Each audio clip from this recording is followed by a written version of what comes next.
Hi everybody, it's Peyton again from Sovereign Self. I'm popping on today to shoot a VR.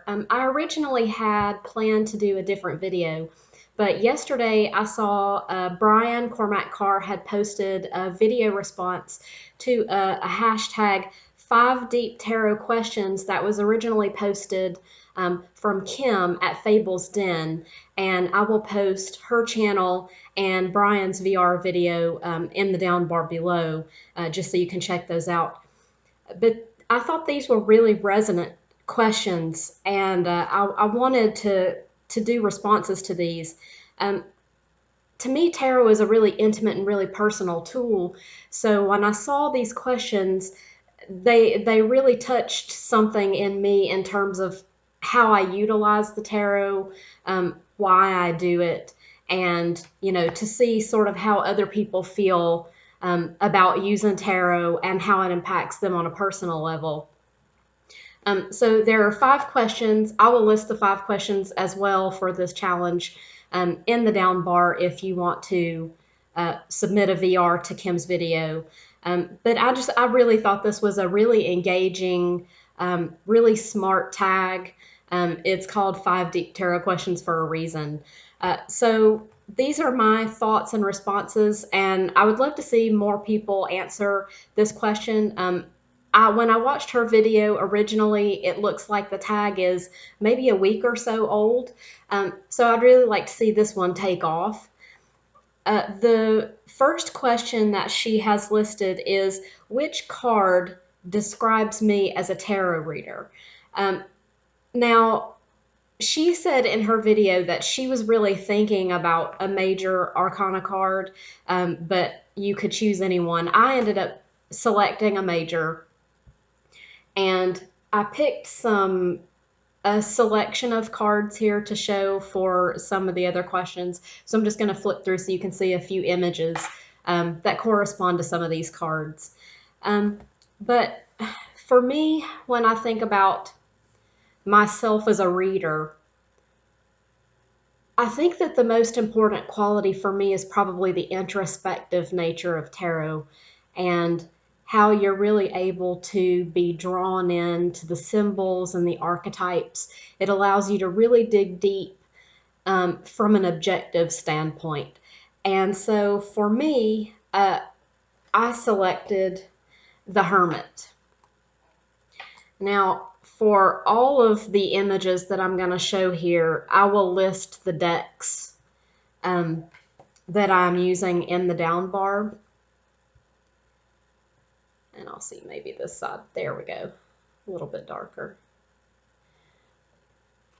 The image of the Hermit is one that to me has always really spoken to the journey within. And I know that, the archetype of the card has to do with, seeking knowledge, the quest. But to me, there's something about this specific image that really calls to the personal journey. It's about overcoming those sorts of physical attachments like you see in the earlier progression of the majors, and really getting to the heart of what it means to quest spiritually.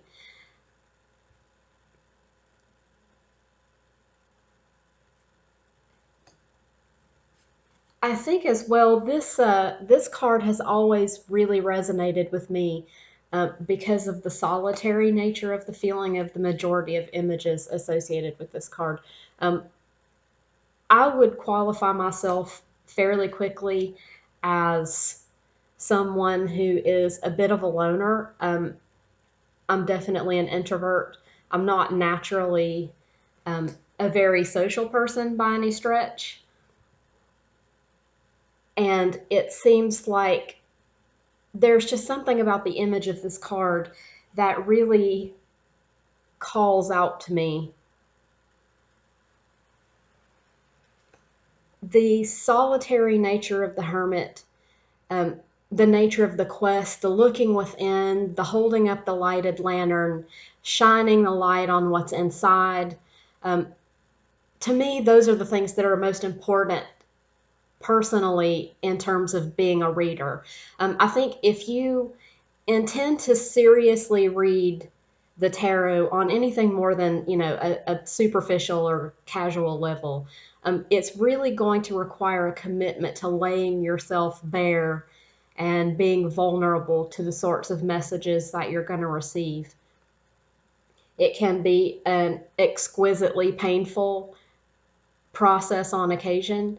And I think that might be one of the reasons why the hermit archetype speaks so strongly to me, just because it's that combination of the really deep digging, the really tough questions, the spiritual unearthing, the lighting of the dark areas, combined with that solitary nature. The hermit is, by his characterization, someone who lives alone and seeks for truth. So those are really the aspects of the hermit that speak to me the most. When you look at all of the cards, I think all of them call to us for various reasons. Um, and there are a lot of really hopeful cards. There are a lot of cards that reflect, change and transition and those kinds of things. But for me, when I sit down to read the cards, whether it's for myself or whether I'm reading for a friend or a client, whatever, the point is that I'm trying to offer them something that gives them a light to the inside. So that's why the hermit is the one that really resonates with me. Her second question, and I've got them written down here, I'm just referring. What is your favorite card to see when you are doing readings for another person or client, and why? And she also added on, if you don't read for other people, then what's the card that you would prefer to see come up in the readings for yourself? And this one took a while for me to answer because, there are a lot of really positive cards, a lot of cards that show, forward momentum, growth, advancement. And it was really, really difficult for me to select one. But as I started just to sort of pick up a couple of my decks and flip through the images and, just wait to see what jumped out to me, I began to notice that there was one image consistently, excuse me, I got an itchy nose, but one image consistently that really just jumped out that made me feel really optimistic. And it's not always read as an optimistic card, but you have that sort of duality with all of the cards. But for me, the one that I really get excited to see is the Fool. And this is my absolute favorite Fool card. Now, universally, when you're looking at the Fool, the imagery in various decks, you see the aspect of the journey, sometimes the naivety, sometimes, the blissful ignorance, the possibility of making a wrong step and falling off the cliff. Is this person reached a level of advancement where you're no longer looking in front of you, or is it just that they haven't quite grown enough to recognize when they need to watch their next step? This image to me encapsulates all of that, but it really sings to the growth of the soul. And you look at the monarch butterflies that are all through this image, and then you have the figure with the mask and the shoes. And this is just, to me, this says everything you need to say in a Fool card in regards to taking the next step, really growing yourself, growing your soul. In Greek, the word psyche is another reference to butterfly. And you see the butterfly images here. Psyche is also obviously another reference to the soul. And to me, the fact that this image is shod in butterfly wings it's the first thing that leapt out to me when I initially saw this deck. And it just, to me, this says everything that you need to know about the Fool. This is someone taking steps in the shadow of the soul. This is someone growing the soul, advancing the soul. It sort of comes along with that journey that you're going to make some missteps. You're going to fall off the cliff a time or two. Sometimes your companions are going to advise you not to take that step, and you might not listen. But it's always about growing the soul, growing the self. And sometimes it's just about the gentle optimism of the future. Just regarding each day and each step in a new and fresh way, looking forward to challenges. I just think that the Fool, to me, is inherently a little bit more optimistic than pessimistic. There's just a natural sense of growth and beauty and wonder that come along with the Fool. I really love this Fool image as well.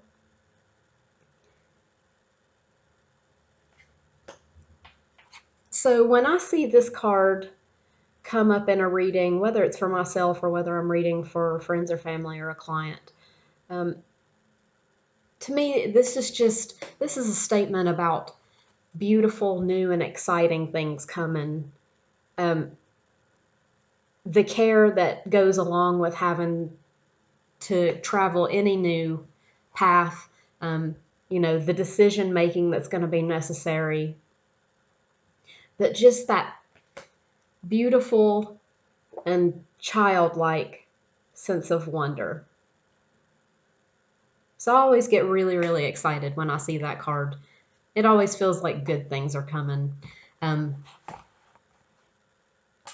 That's actually, the Fool is one of those cards that I find that when I'm evaluating buying a new deck, if I don't resonate with the Fool, it's really tough for me then to go on and be able to attach to the deck. I think everybody sort of has those cards that, they're kind of like the deal breaker cards.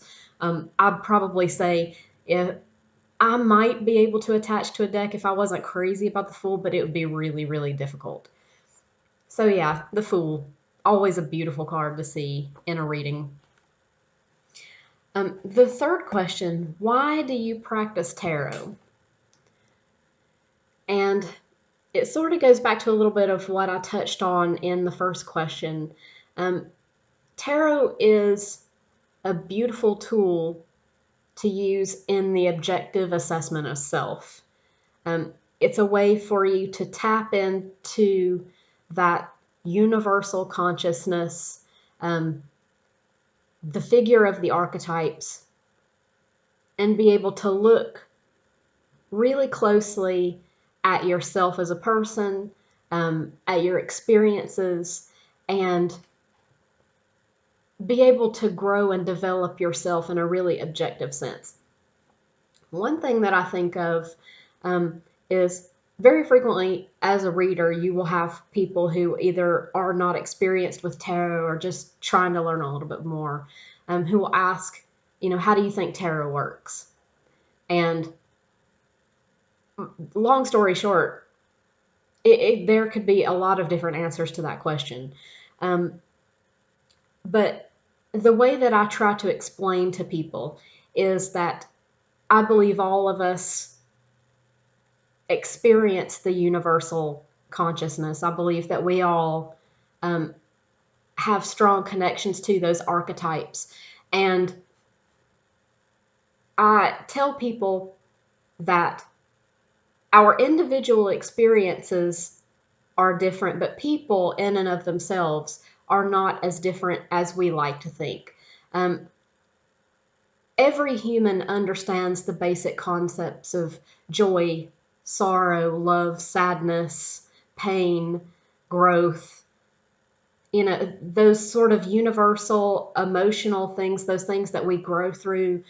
It's the feeling and the emotion that tinges the experiences that we have as humans. All humans experience these same things.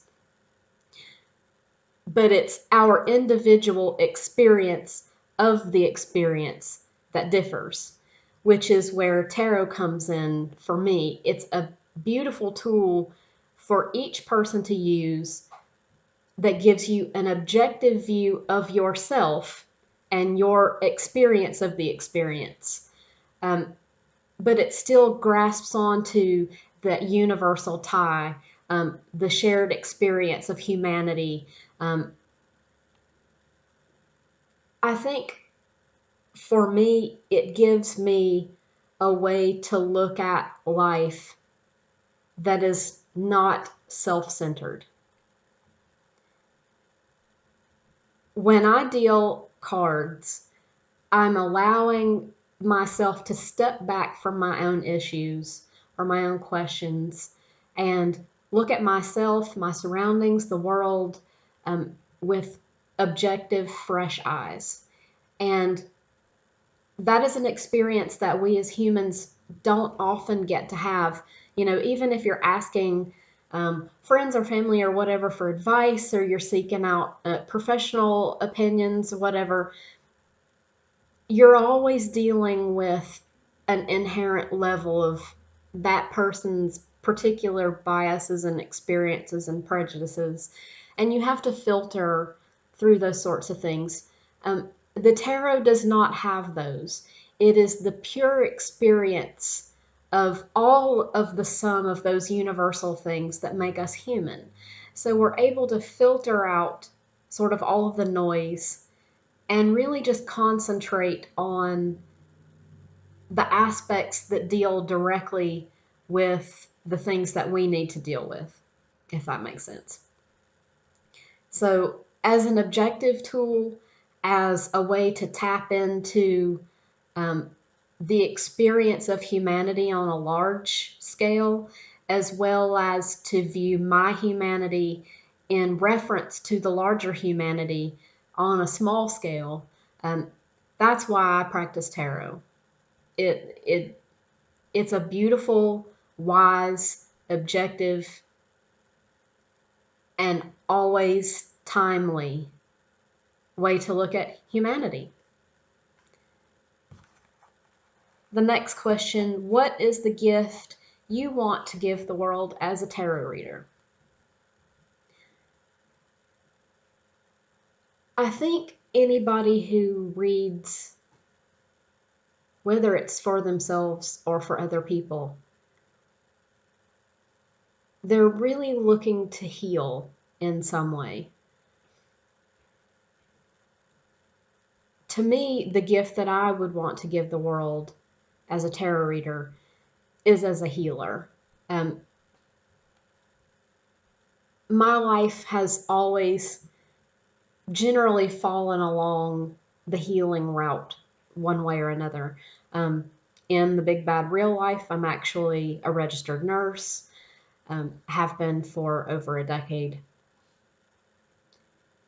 And throughout my younger years, I always had family members who dealt with chronic sickness and illness.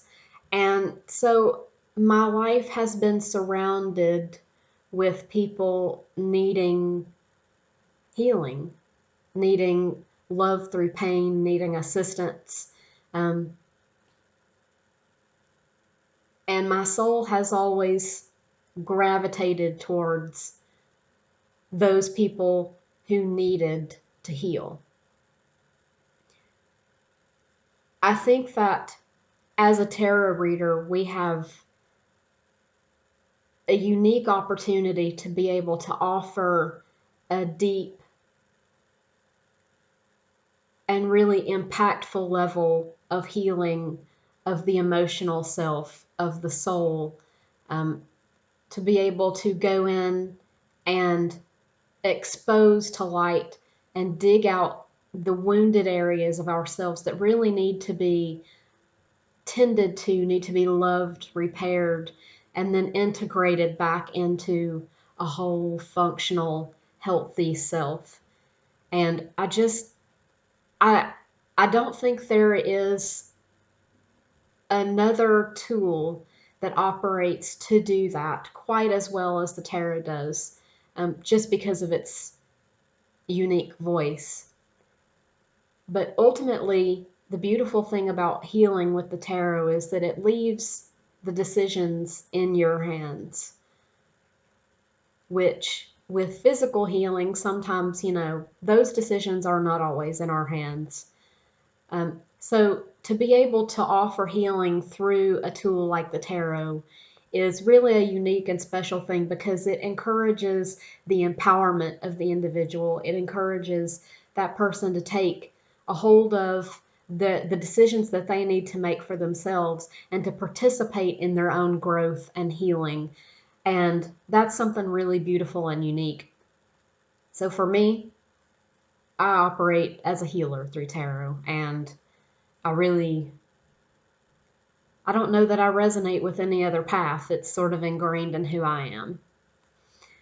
The last question, and this is a tough one.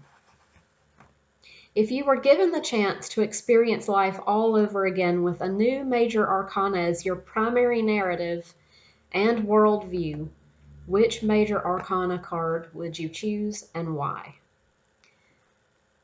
In order for me to answer this question, I'm going to have to refer to what I feel like is the major arcana that I'm currently living and why I would select the different one that I did.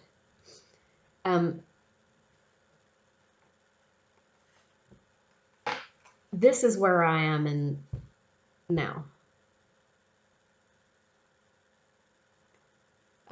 This is the Death card. And this image really particularly speaks to my relationship with this particular archetype.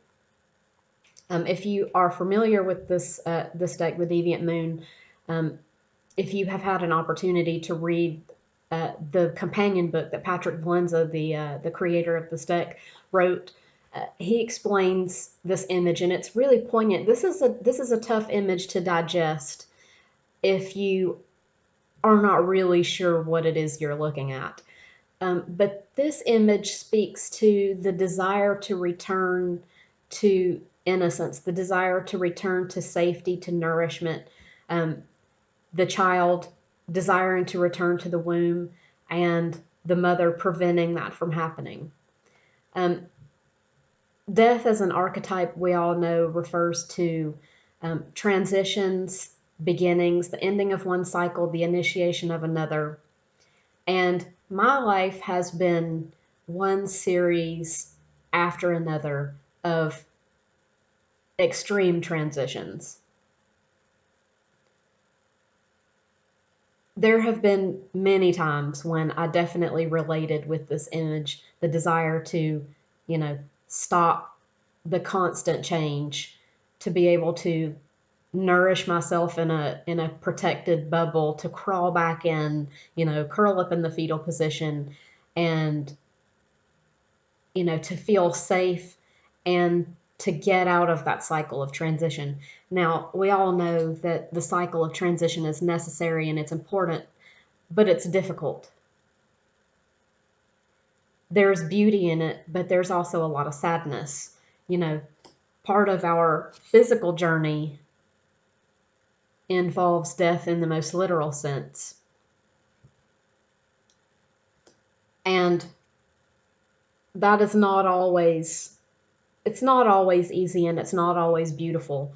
We like to think of the more positive aspects of the Death card, the ability to transition from one thing to another, and that is an incredibly important aspect.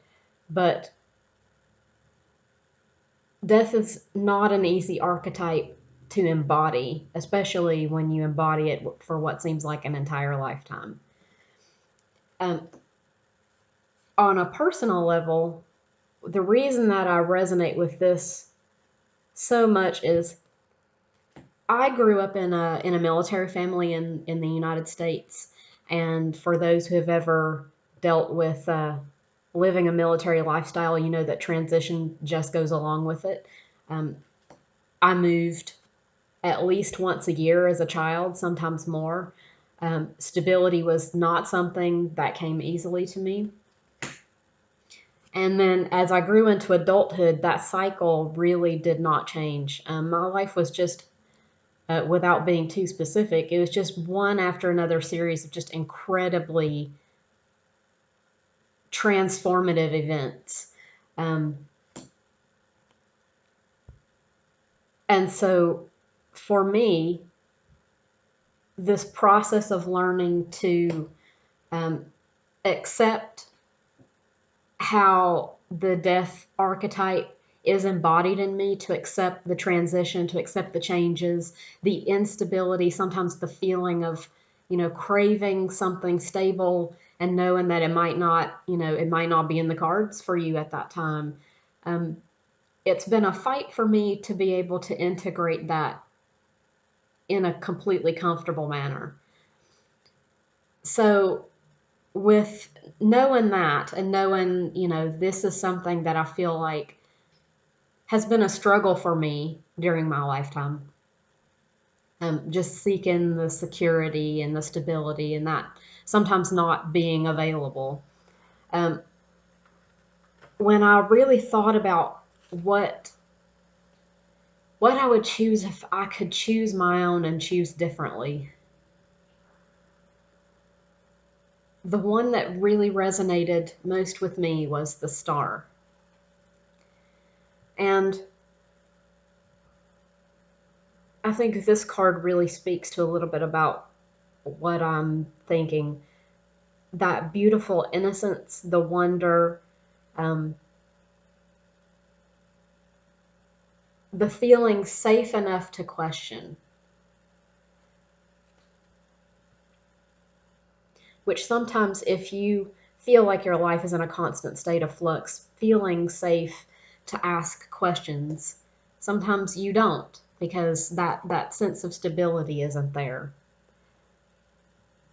But the star is able to combine the illumination of the self, the hope for beautiful things, with that beautiful sense of wonder.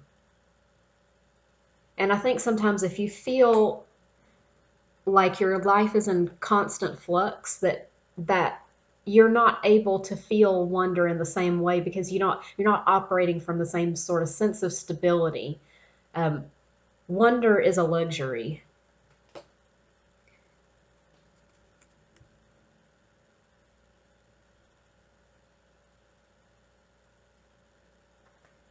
So I think just the beautiful, serene, joyful, wondrous, hopeful nature of the star is something that really resonates with me.